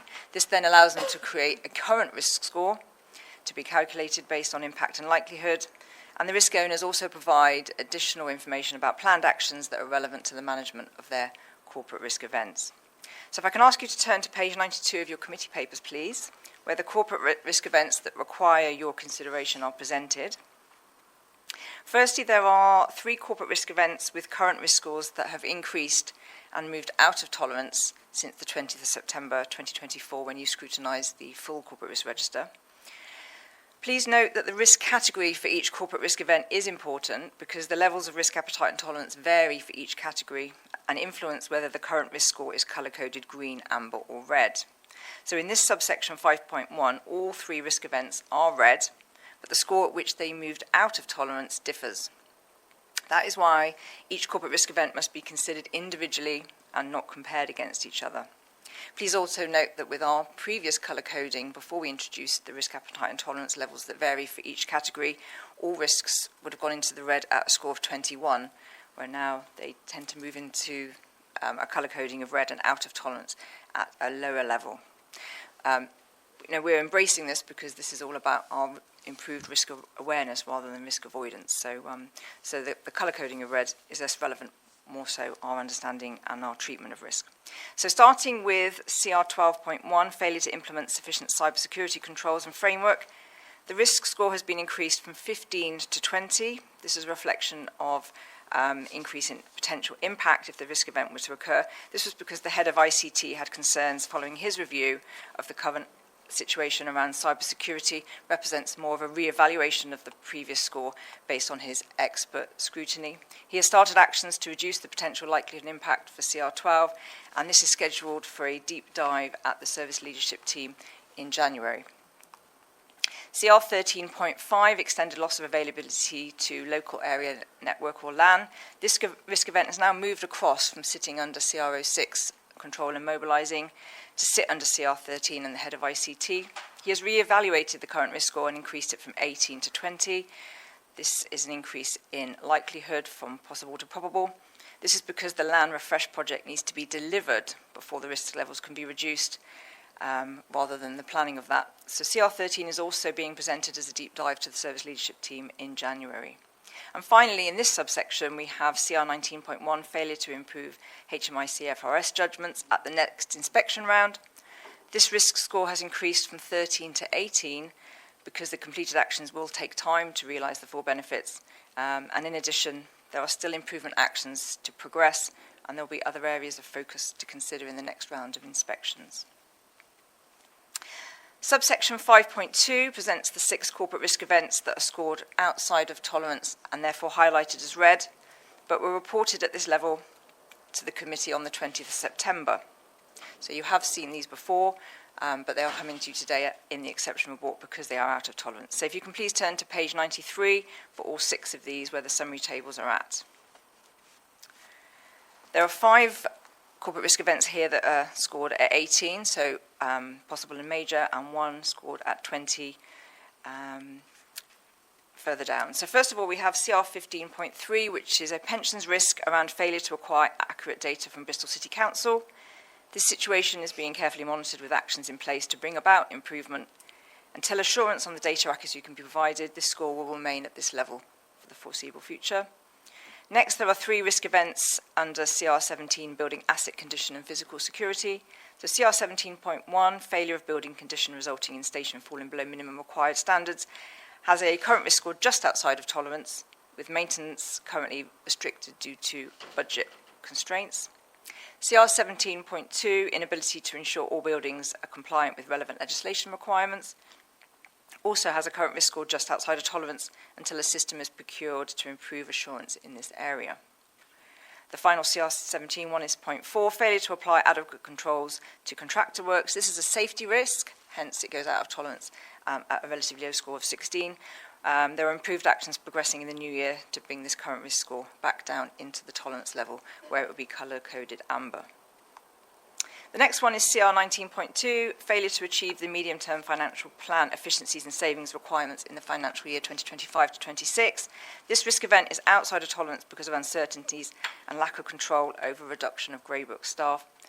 Please note as well that there was a slight editing of the wording in the descriptor of this risk event that has slightly changed since you saw this in September, where the focus is on the next financial year only, and we'll be addressing a question from the independent member about this in a moment. Finally, in this section, we have CR 20.1, lack of appropriate funding to adequately fulfil the service's aims and objectives. This risk event has been scored at 20, i.e. probable and major, for 3 years now because of funding uncertainties, and will likely remain at this level of risk for the foreseeable future. Any future funder changes Any future funding changes by the government will take effect in the next financial year's planning cycle. The final subsection under consideration for you is section 5.3 on page 94. This summarises any remaining changes that have occurred to the Corporate Risk Register since your review of it on the 20th of September, and this includes risk events where the current risk score have been increased to a score that was within tolerance. So we put the out of tolerance ones that have changed in an earlier section. Now these are ones that are colour-coded amber. So first of all, we have CR 03.6, inability to comply with medical monitoring schedule. As we have approximately a third of our operational staff without an in-date medical, the likelihood evaluation was increased from probable to highly probable, which increased the current risk score from 15 to 16.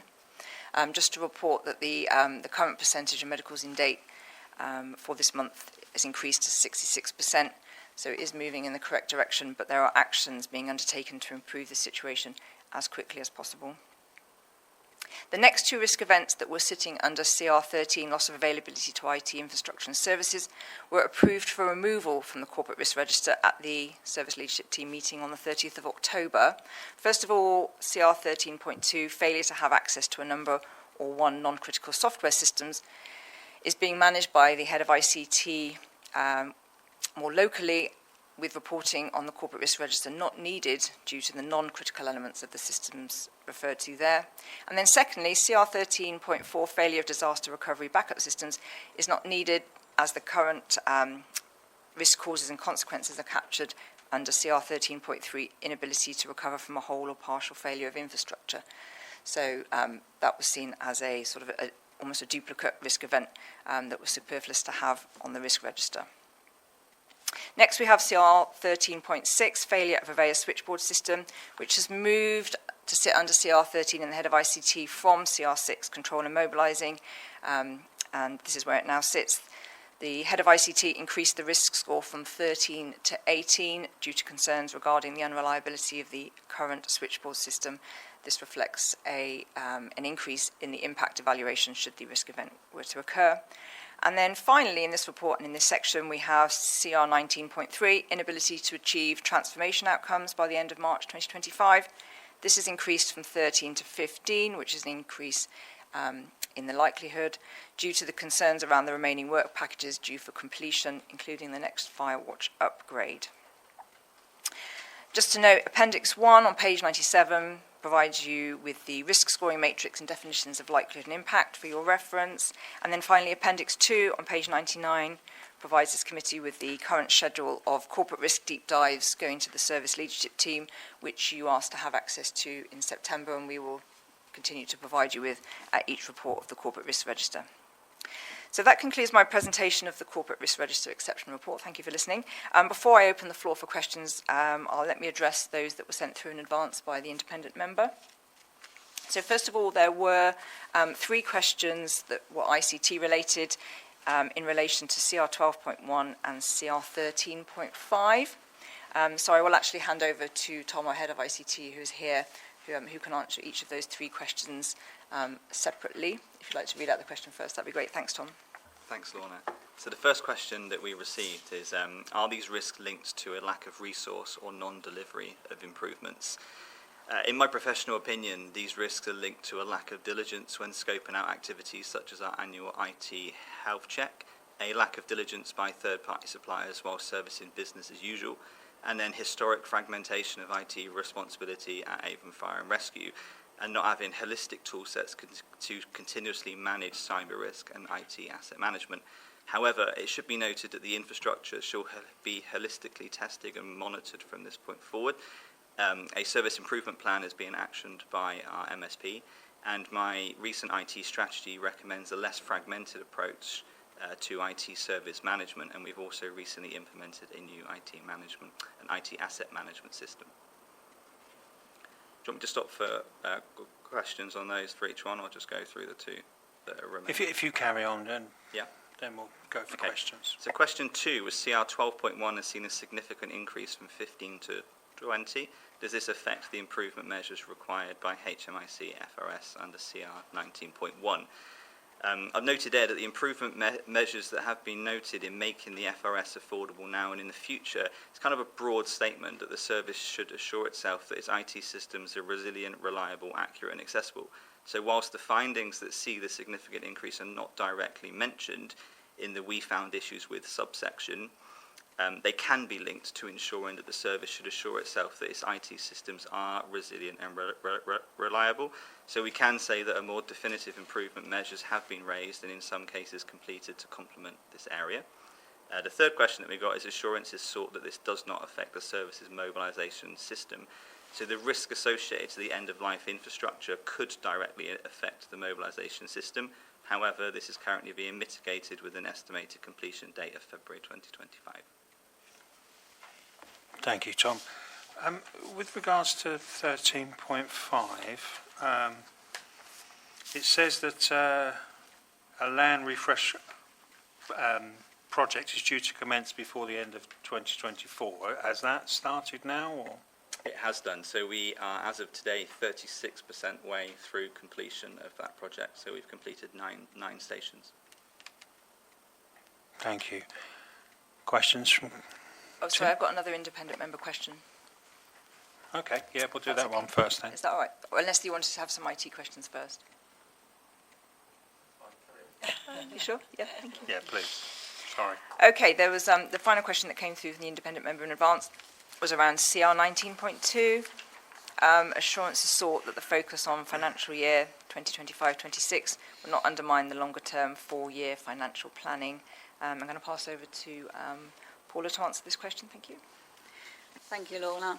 So this response has been pre-prepared by Group Manager Matthew Osborne, who leads our Efficiencies and Savings team, and in conjunction with myself and Verity's Statutory Finance Officer. So again, for reasons of accuracy, I will read as is. The focus of the 25-26 Efficiencies and Savings requirement is the initial priority of the service, due to the need to set a balanced budget. However, this should not undermine the longer-term financial planning. SLB have been presented with a number of options available to the service to help achieve the efficiencies and savings targets, with some having been identified as priority options to pursue for the next financial year. The difficulty is the single-year funding settlement and the impact that has on the ability to plan effectively. Anything past year 1 of the medium-term financial plan is based on funding assumptions, and until we know for certainty what the funding for the service will look like in those years, it is very difficult to plan. The Efficiencies and Savings team continue to work on other options outside of those expected to be delivered within the next 12 months, as the service appreciates it is very likely there will be a need to make further savings in future years in order to balance the budget. The Efficiencies and Savings team has been extended for the next financial year to ensure we have the resource to develop and implement further savings. Next year, the service will reassess its financial position and determine whether the Efficiencies and Savings team or another mechanism is required to support long-term financial planning. In addition to that, I've just started to undertake a bit of a gap analysis around some of our financial documentation and work with the Efficiencies and Savings team moving forward. So it might be an addition to your question, Councillor Kent, around our efficiencies. We do have an efficiencies plan as is, but I'm looking to refresh that moving into next year, so we've got a bit more strategic direction and a very clear plan of what we're going to address. And that should link back into our continuous improvement register, which is more focused on smart objectives. And I'm happy to talk with anyone if you want to discuss that further. Thank you. Tim, did that answer your question? I haven't asked a question yet, so I was just amazed at your ability to... I think that was the independent member's question, wasn't it? Yes. Sorry, can I just add to that? I'll go back on IT. Oh, sorry. So shall I give way to you again? That's 2 fine. secs. Yeah, sorry, I've just interrupted you twice now. I do apologise. Just to add to that as well, having discussed this with Matt in relation to the wording of CR 19.2, it also allows for more effective sort of risk management scrutiny to have it set to the one financial year and then readdress it going forward, rather than the whole of the 4-year medium-term plan, so that we can use our sort of key risk indicators and measure progress, and monitor the risk more effectively. So it's better from a scrutiny point of view. That doesn't mean we're not thinking 4 years, obviously. Thank you. Thank you, Lorna. I'll stop talking now. Dare I suggest, Tim, you get to answer a question now. Sorry, Tom, they're going to be quite IT based. I wanted to ask a bit more about the CR 12.1, the cyber security threat, because we're following the Tewkesbury Borough Council cyber attack. Their IT systems seem to be down for weeks, what I could tell. So the threat obviously could have quite a significant effect on this authority. What I was interested in is you listed through a series of interventions. Will those be enough to get us into green, or in reality, will those interventions leave us in red? Before Tom answers, can I just say we need to be aware that this is an open meeting, and obviously we don't want to discuss information which might help potential cyber criminals. So just if you could bear that in mind, because we have got the option to go into exempt session at the end of the meeting if needed for questions. Okay, super. Lovely. Okay, thank you. I believe the broad answer to that question should be the way that I've approached my joining of the organisation is to try and understand the assets that we hold as an organisation and then obtain the risk associated with them and then start attacking the highest value risk first, whilst after my discovery phase formulating a strategy that has a focus area of ensuring top-notch security. So whilst the immediate actions will mitigate the highest risk, they alone won't fully complement the full area of cybersecurity. However, the 12, 18, 24-month IT strategy will look to bolster that. Thanks. And including our approaches, are there ways to increase the security around our more critical systems? So obviously where we're reliant on external providers, software, and of course their ability to guard against attack, are there ways that we can protect our more critical systems even if non-critical ones get penetrated? Absolutely. I mean, I think in all areas like this, we should focus on people, process, and tools. And people being our probably number one risk is focusing on more education of our wider staff. And then when we go into the realms of process and tools, with all the will in the world, if a bad actor is trying to get in, they will get in. So it's more about being able to detect and respond to that. So as in collaboration with the National Fire Chiefs Council, there is a more in-depth review of how we can better utilise a tool set called SEAM that will continuously monitor our systems and alert us to anything as soon as it possibly can. Thanks. And then, if it's okay, I wanted to ask a question about CR 13.6, which is the switchboard system. It sort of says that system is not reliable enough. The plans for replacing this equipment are in early stages. Could you give us a bit more of an update on what early stages means? Because obviously that, if that goes down, that's quite critical. So what is the current plan for replacing that, as in when is it expected to be delivered? So I think a new telephone system will be delivered in the financial year of 2025. Currently we are liaising with BT to understand how we can realise the investments already made in the platform that we have, but bring that up to a modern standard. So we have a proposal from BT to do that. We are currently liaising with our mobilisation system supplier to make sure that they can interface in the correct manner. Thanks, Tim. Do we have any other questions? David? Thank you, Chair. And thank you, Tom, for your report.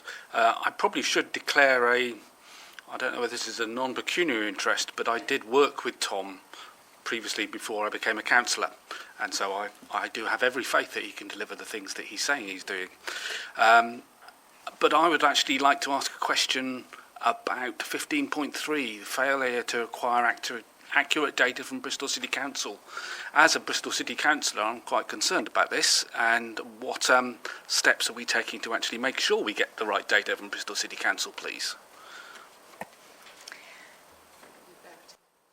Yes, I was going to say, Verity, are you in a position to answer this? Thank you. I can give you an update on what I know. I don't deal with the pensions on a daily basis, but I know that I think we have had the information that we require now from Bristol City Council, so we have been able to then provide that to West Yorkshire Pension Fund, and I think we're in a process of waiting to be sure that the information is in the right format and that they've got everything they need, is my understanding. Thank you.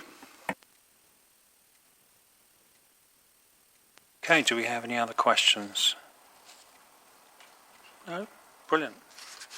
I think, again, this is just scrutinise this report, so I think it's just for noting. Thanks to everyone who's contributed on this one. Okay, so moving on now to agenda item 11, which is the annual statement of assurance 23-24. And I believe Helen is presenting on this one. Yes, thank you, Chair. Good afternoon, members. So I'd like to present the annual statement of assurance for 2023-24. If I can ask members to turn to page 101 of their packs, please. You will see that this is a decision paper where members are asked to approve the annual statement of assurance for publication and agree a recommendation that the Chair signs this statement. So the Statement of Assurance is a requirement for fire and rescue authorities in accordance with the Fire and Rescue Service National Framework for England 2018, which sets out a range of activities and responsibilities for fire and rescue services.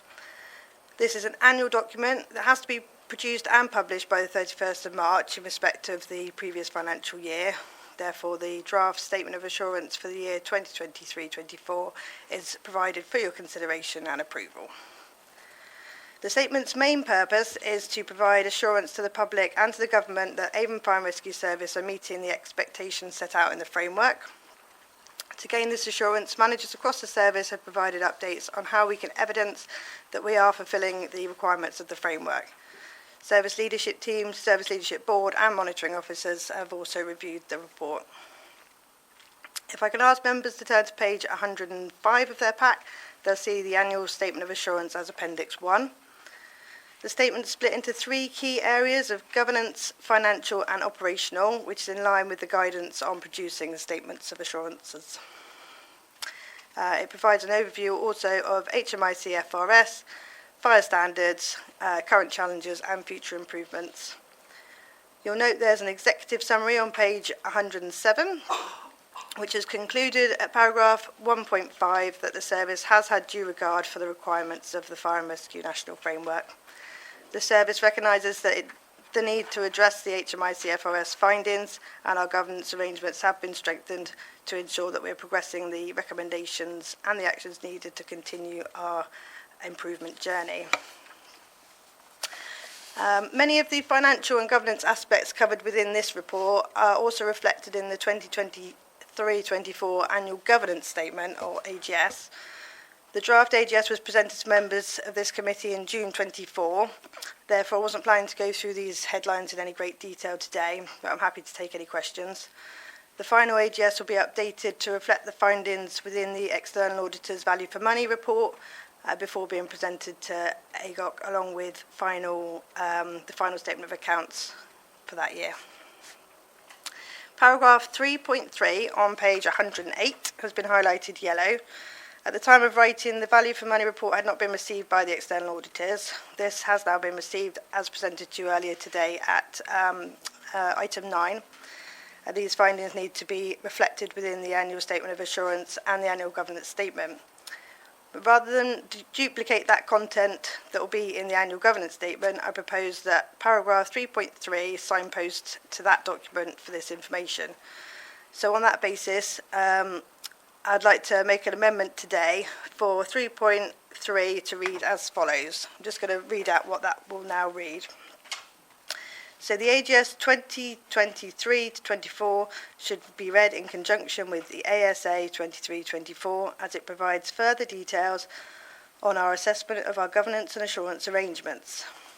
This includes the outcome of the annual review of effectiveness for 23-24 and areas for improvement, including any significant governance issues identified through our own internal assessment or by our external auditors. So should members approve the statement today, this paragraph will be updated prior to publication. You'll also see on page 123, there's a section capturing the conclusion, and paragraph 9.2 is also highlighted yellow. That will be updated accordingly once the statement is approved and signed. That concludes my presentation of the statement. Is there any questions?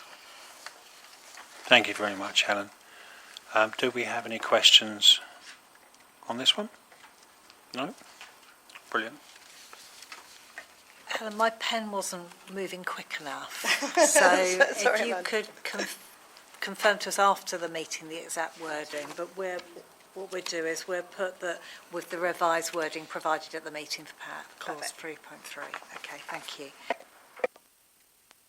Brilliant. So the recommendations are that we approve the annual statement of assurance for publication with the amendments. At 3.3, yeah. And at the other one at the end, isn't it, as well?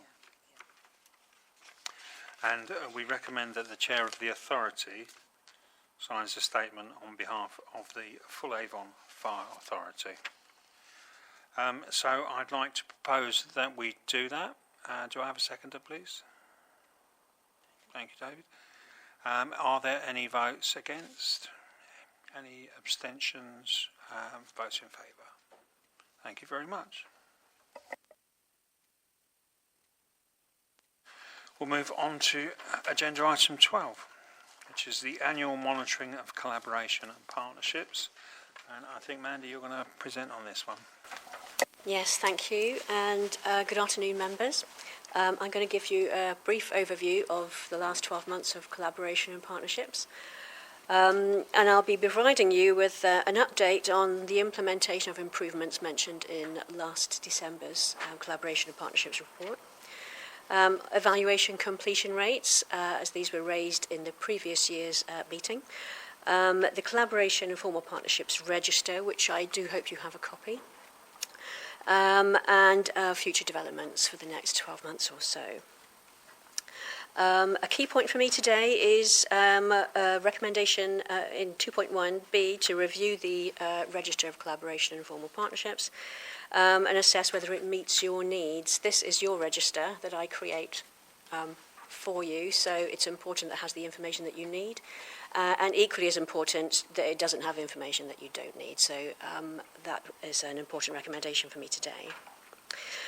As said in the report 3.1, we have a statutory duty to collaborate under the Policing and Crime Act with other emergency services. Our collaboration strategy also states that we embrace collaboration as an enabler to achieve our mission to improve public safety through prevention, protection, response and resilience.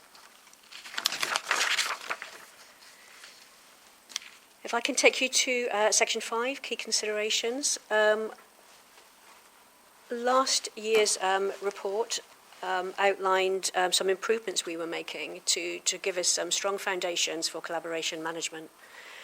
Because with strong foundations, you can then move forward with other improvements and other improvements.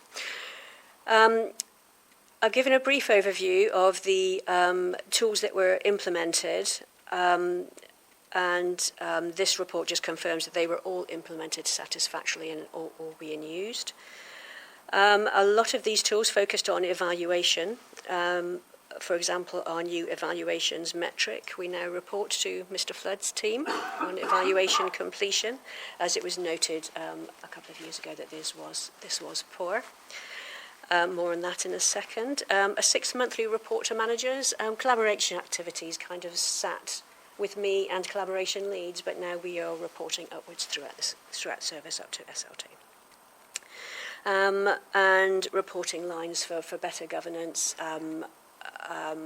Key documentation is now signed off by service managers as opposed to sitting at my level. So all of those improvements have been implemented and now being used by staff across the organisation. Going back to evaluation completion rates, over the last 12 months, a lot of work has been going on in the background to improve our completion rates, and those improvement tools have helped us greatly with this. As at today, we're currently sitting at 83% completion. When we started the work, we were down at 53%, or 56%, sorry. So we're looking to achieve that target of 100% well before the end of the financial year, which is brilliant news. If I can move you on to the register, number 5.3, as I said previously, there has been some changes to the register based on feedback from previous meetings that I have received. So the register now includes the benefits to us as an organisation and also to the people in our communities of each of our collaborations. Also includes the classification, including whether a collaboration supports our duty to collaborate or is statutory or not, which is useful information for me. Partner category, so that you can see the types of organisations, groups, charities that we're working with in collaboration. And as always, the authority areas that each collaboration or partnership covers. I've indicated in the 1 to 3rd column where we're working with blue light partners, either solely or within a wider collaboration, that I hope you find useful. So again, I would appreciate knowing if this meets your needs, and I'm happy to make any changes to the register that would make it more useful for you. Moving on to some updates on collaboration activities across the board. If I move you on to number 5.5 in your report, we're continuing to work with emergency services, Avon and Somerset Police, sharing premises at our headquarters and personnel at Portishead, and at our fire stations at Chew Magnet and Nailsea. And our working relationship with the Avon Somerset Local Resilience Forum to coordinate a shared understanding of risk within our communities. Moving on to 5.6 in prevention. As always, the prevention team are always enhancing their partnership work, and some work has been going on with the mental health triage partnership, which supports emergency services in making sure that people in crisis at emergency events are provided the right support at the right time by the right organisation. We can move over to 5.7. Mr. Flood has given you some indicators of Home Fire Safety Visit activity. But the team has recently been working with Bristol City Council Housing Department and also with Bath and North East Somerset Community Wellbeing Hub to maximise referrals from key partners, including, for example, Royal United Hospitals. The prevention team have provided me with data regarding our partner referral activities for home fire safety visits. And April this year to October this year, 48% of our home fire safety visit referrals were received from partner agencies that we're in collaboration with, which is an increase of 3% compared to last year. Moving over to protection in 5.9, our existing collaboration and partnership arrangements to improve protection in the business community continues. We are still working with Curo Primary Authority scheme, where we provide assured advice and guidance to ensure that their premises are safe for tenants and for their staff. And finally, on to response. I've provided at 5.10 an example of a new collaboration initiated this year, working with SWAST to triage and treat casualties in distress, making sure that they get prompt and efficient medical assistance when they're being rescued from height. So I'm looking forward to seeing some outcomes of that. And 5.11, I wanted to highlight some local station community partnership working that one of our watch managers, John Westwood, at Southmead Fire Station, undertook in relation to lithium-ion batteries and e-scooters and e-bikes, similar to a project undertaken by London Fire Brigade, I understand, where we teamed up with Deliveroo to hold an event in Bristol to deliver e-bike and e-scooter security advice with the aim of reducing the number of fires in relation to those batteries in people's homes. And it was an enormous success, I'm advised, and we're looking to replicate that across the other 3 local authority areas. So I wanted to highlight as a piece of work well done by Mr. Westwood. Over to future developments. Now that we have the work we've been doing over the last 12 months has given us that foundation for effectively managing our collaboration. So now we can move on further and drive service-wide collaboration, new work over the next 12 months. And that will likely include contacting local authorities to see how we can work better with those authorities and collaborate where we can. We'll also be carrying out a full review of the online collaboration toolkit, which launched January this year, to ensure that it's delivering and to adopt further good practice. And that is my roundup of collaboration for the last 12 months. It's been a busy year, but the future looks good, and I'm hoping for some new work on the horizon. Any questions? Thank you, Mandy, for that comprehensive report. And we were discussing before the meeting, when we looked at the papers, just how many collaborations there are. So well done you and your team for all the work that you put in here. Thank you. There's a remarkable amount. It's just me. Well, what can I say? But I do have a team of collaboration leads, yes, that don't work for me, but deliver our collaboration activities. So. Well done you. Thank you. Do we have questions on collaborations? Councillor. Thank you, Chair. Well, first of all, well done with such a wonderful work. So, in terms of the collaborations, are there any specific partnerships which are consistently underperforming? There have been in the last 18 months or so, and along with the new evaluation process that have been put in place, because all of our collaborations and partnerships are evaluated on an annual basis to make sure that they're still delivering. We've done a lot of evaluations over the last 12 months, and that's been opportunity to pick up where there's been shortfall. New monitoring processes enable collaboration leads to, encourages collaboration leads and enables them to keep an eye on collaboration and performance. So I'd like to answer your question in a nutshell. Yes, evaluation has enabled us to address some of the shortfall and take action where that shortfall hasn't been addressed upon being noticed.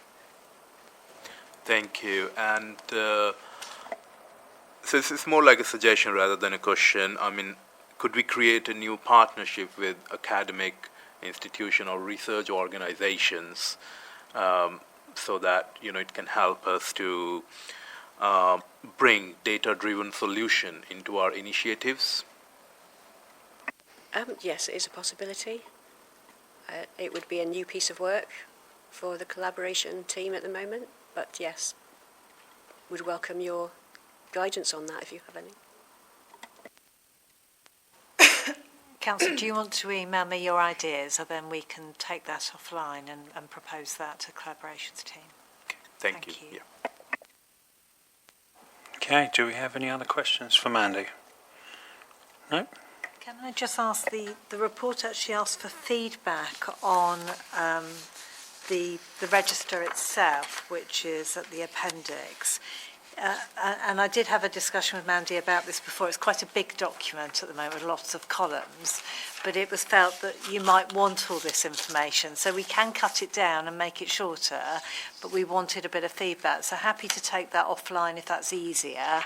But if members could review maybe the columns and the information presented and decide whether that's what they want going forward, that would be helpful. Thank you, Amanda. Thank you. That'll be a bit of Christmas reading for you all. And please feedback. Do we have any other questions? No? Okay. So the recommendations are that we scrutinise the content of the report, which we've done, and review the updated register of collaborations and formal partnerships and assess whether it meets the needs of members in terms of information provided. So, again, if we could feedback on that, that would be fantastic. So, moving on to agenda item 13, which is the annual monitoring of business continuity plans. And I think, Claire, you're presenting on this one. Yes, thank you. Firstly, just to address the earlier question, I've just checked our policy is in date and next due for review 1st of March 27, so I think we're well in the green with that one. So just to refer to the paper and just some updates really, I'll just go through very quickly. So on your papers, if we start with section 3.1, I referred to the fact that we've been carrying a vacancy within the team for some time. We are going to go out to advertise. We were looking at reviewing the role, but we're going to stay with the role as it is and go back out to advert shortly. So hopefully that will increase the capacity and resilience within the team. Point 3.2, the NFCC Business Continuity Group. We attended the meeting hosted by Greater Manchester Fire and Rescue in October. This group has now established a number of small working groups focusing on risk management, exercising and peer review and mentoring. So we'll be stepping forward to take part in the peer review as soon as that's set up and ready. Regard to 5.3, work on reviewing our operational level documentation and structure. That was scheduled to take place from 2025. So we will continue to aim for that. At the moment, there's no kind of standard set template in the business continuity community for business impact analysis and business continuity plan documents. However, the BC group, the NFCC group are good at sharing good examples and so on. So we are in the process of assessing other options for suitability. We've also looked at external software providers. It's unlikely that we would go down that route, obviously, because there's a cost. However, we're also moving to SharePoint. So hopefully once we transition over to SharePoint, which is imminent, that will provide better functionality and reduce the administrative workload required in managing and maintaining our documents currently. And it will also provide a single point of focus for business continuity. So that will be part of our intranet pages, which we've just started drafting. First drafts are being reviewed tomorrow by corporate comms team. Section 5.5, which was the BCI corporate membership scheme. We had our business continuity steering group meeting on Tuesday, and it was agreed that we will continue with the BCI corporate membership scheme so that we maintain access to the resources and benefits offered to us through that scheme. That includes training for affiliate members in terms of business continuity. Moving on to our internal training, point 5.6, our Milo package has been reviewed and replacement content has been provided to our digital education and systems manager for the elements which were outdated. So these outdated elements referred to terminology that was used in the previous version of the BCI Good Practice Guidelines. That's one of our audit actions. So once our digital systems manager can proceed with that audit action will be complete. Business Continuity Awareness Week under item 5.7, that remains part of our annual calendar and is the main focus for promotion of business continuity across the service. But we'll also continue to seek support from corporate comms team to deliver content throughout the year and maintain awareness raising for business continuity. We will also look next year at reintroducing the September Resilience Month, so that will focus on station and department visits so that we can promote business continuity and resilience through presentations and scenario-based discussions. In section 5.13, I'm pleased to confirm that all operational level business impact analysis and business continuity plans have now been brought into date.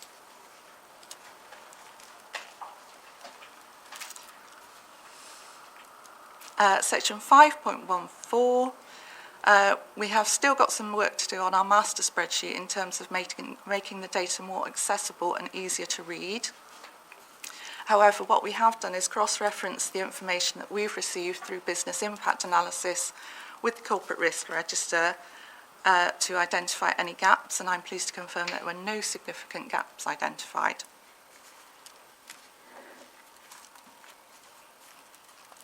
Section 5.17, exercising. For me, I think this is a key area that we need to improve, although we have run several exercises this year, and they have been well received. I think exercising is key to bringing business continuity to life and making it relevant and practical. So that's going to be a key area, I think, for next year. Excuse me just one moment.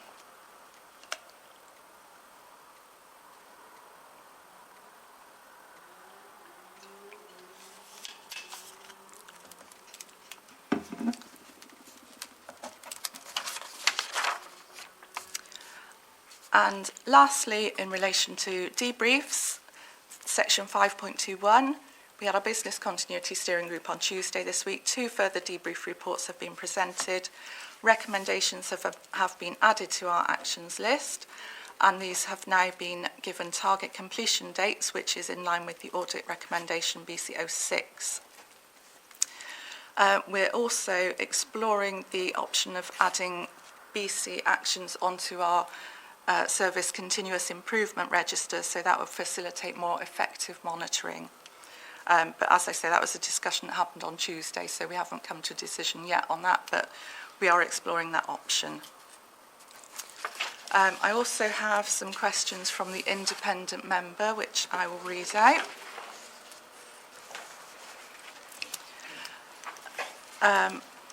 Firstly, how will the required improvements be monitored for delivery by senior management? So that relates to the audit. All internal audit actions have been added to the service improvement register, which will be updated by action owners. This will be reported to SLT in February. Second question, how out of date was BCP documentation? So the operational level BIA and BCP templates are scheduled to be reviewed in 2025.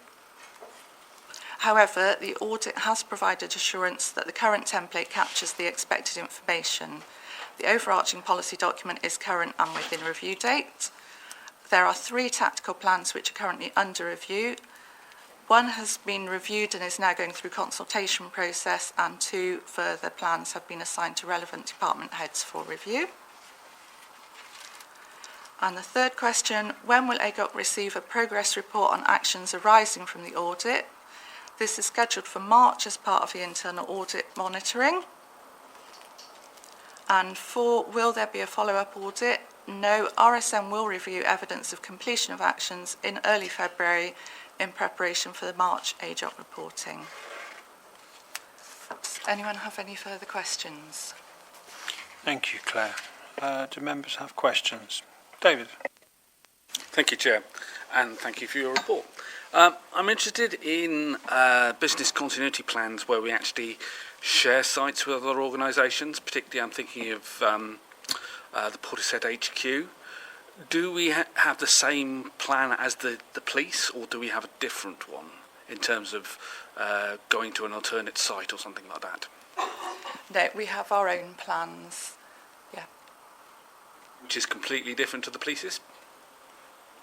Well, business continuity is internal focusing, so our plans will focus on maintaining our organisation, and the police will concentrate on maintaining their internal organisation. So it's quite different. Thank you. Thank you, David. Are there any other questions? No? Well, originally, obviously, this item number 13 was going to be dealt with straight before item 14, which we've already taken.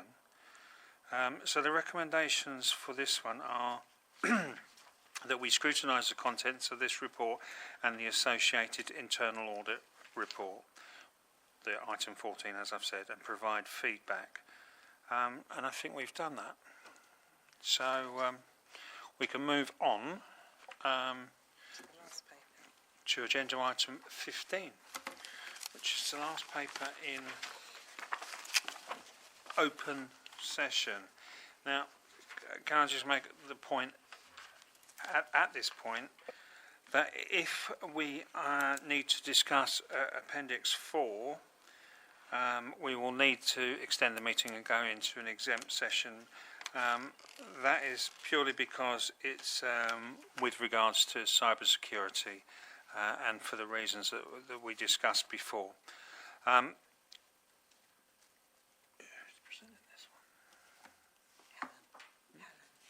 Okay.